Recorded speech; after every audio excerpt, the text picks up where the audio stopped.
Hello everyone, Alec Alger the SideQuest Gamer here.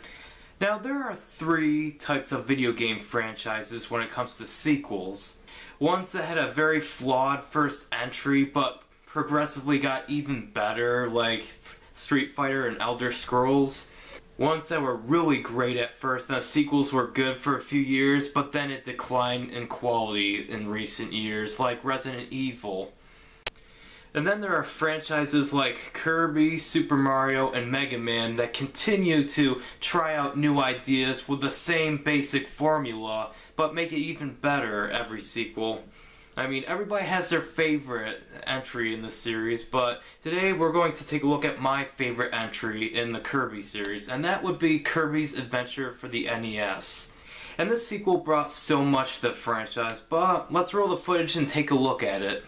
Kirby's Adventure is a side-scrolling platformer once again developed by HAL Laboratory and once again published by Nintendo. It was released in North America in 1993 for the NES, and boy did it push the NES to its limits. Known as Kirby of the Stars, the story of the Fountain of Dreams in Japan, this game made the most out of an NES 6-megabit cartridge, and it included pseudo 3D backgrounds and even parallax scrolling in some instances. The graphics of the game are the best on the NES in my opinion, and the game aged very well because of it. The color palette of the game used is really something I didn't think the NES was even capable of. Look at the wide variety of colors.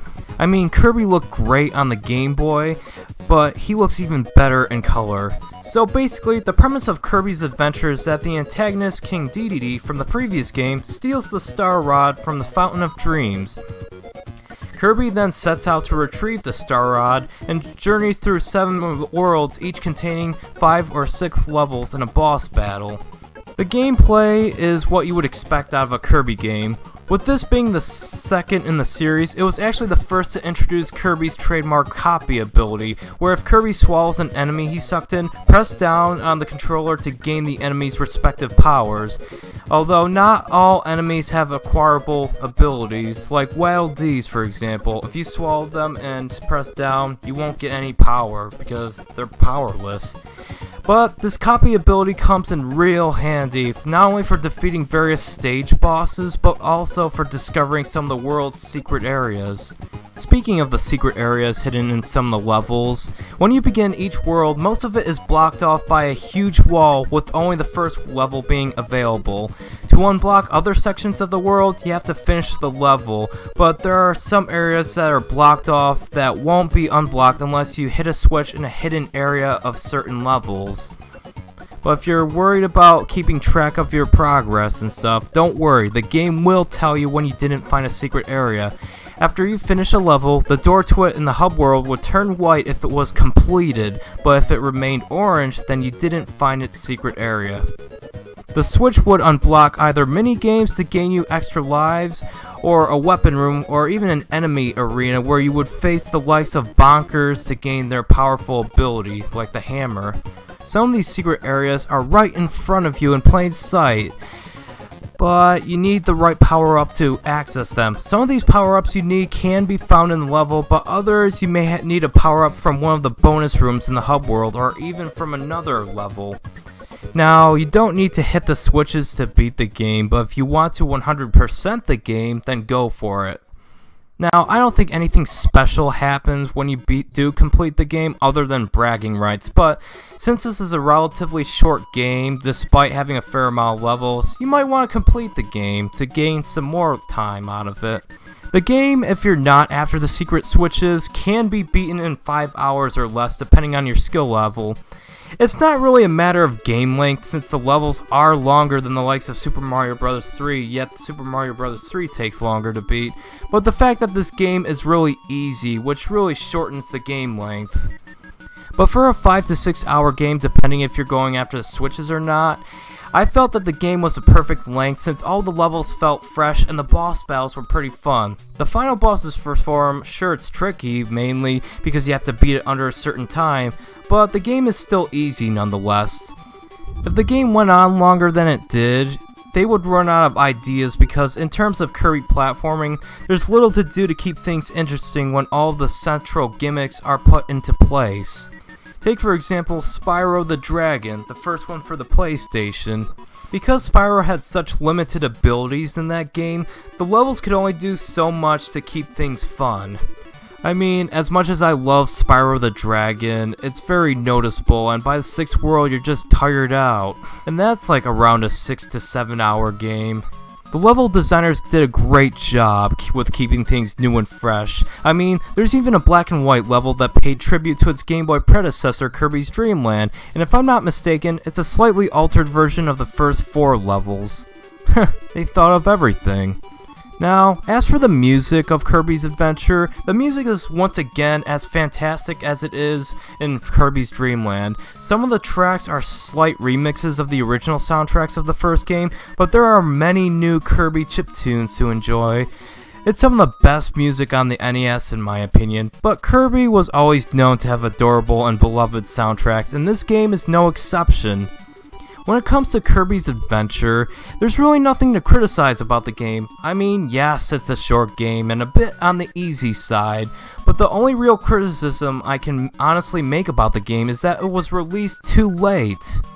I mean, 1993 was 2 years after the SNES was released. I wouldn't say to port the game to the Super Nintendo, but at least the kids who didn't have the SNES had one last masterpiece to enjoy on their last gen system. I mean, not every kid's parents had the money to buy a Super Nintendo when it was new. The best part of the game, in my opinion, was the battle with Meta Knight. He's the secondary antagonist of the game and pops up once on every world and sends a gang of knight-like enemies upon you, but they're pretty easy to defeat. But the battle with Meta Knight is pretty epic, and I wouldn't spoil it for you, but once you get there, you'll see why that's the highlight of the game. I also like how, unlike most NES games, Kirby's Adventure has a save system. Not the conventional passwords, but an actual save system that saves automatically after beating a level. It's a very nice feature and a welcome addition, especially since a few trees can live a few more years now that you don't have to write down passwords on paper.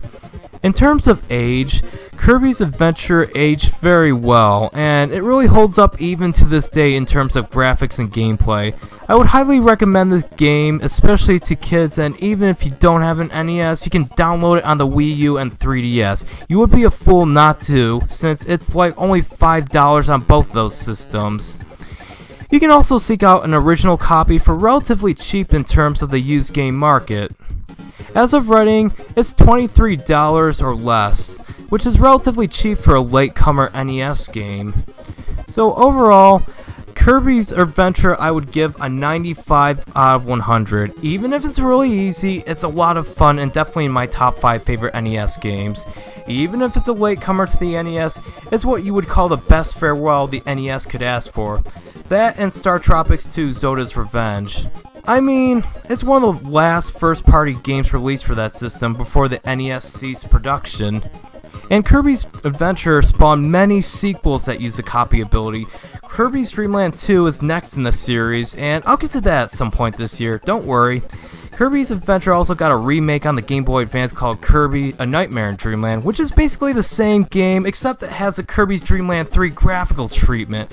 And there's even a few extra modes including a reward for completing the game 100% that's kind of worth it. Whether you play Kirby's Adventure for the NES or its remake on the Game Boy Advance, I can highly recommend you try out both versions of the game because in my opinion, this game is the best in the Kirby series. But that's just my opinion. Thank you so much for watching my review of Kirby's Adventure. So, comment question, what is your favorite Kirby game? Do you like the first one the most because of its short length but charming quality? Do you like the second one as much as I do for what it brought to the franchise? Do you like Kirby's Dream Land 2 for the Game Boy? Do you love Kirby Superstar as much as everybody else do? Or perhaps you fancy the highly underrated Kirby's Dream Land 3 and Kirby 64 The Crystal Shards? Maybe even the most forgotten video game sequel, Kirby and the Amazing Mirror for the Game Boy Advance? Or perhaps you even like Kirby's Triple Deluxe or Kirby's Return to Dreamland, the newer ones that were released. Maybe even Air Ride. Perhaps even one of the DS games. Please tell me some of your favorites. Thank you so much for watching. Remember to stay awesome.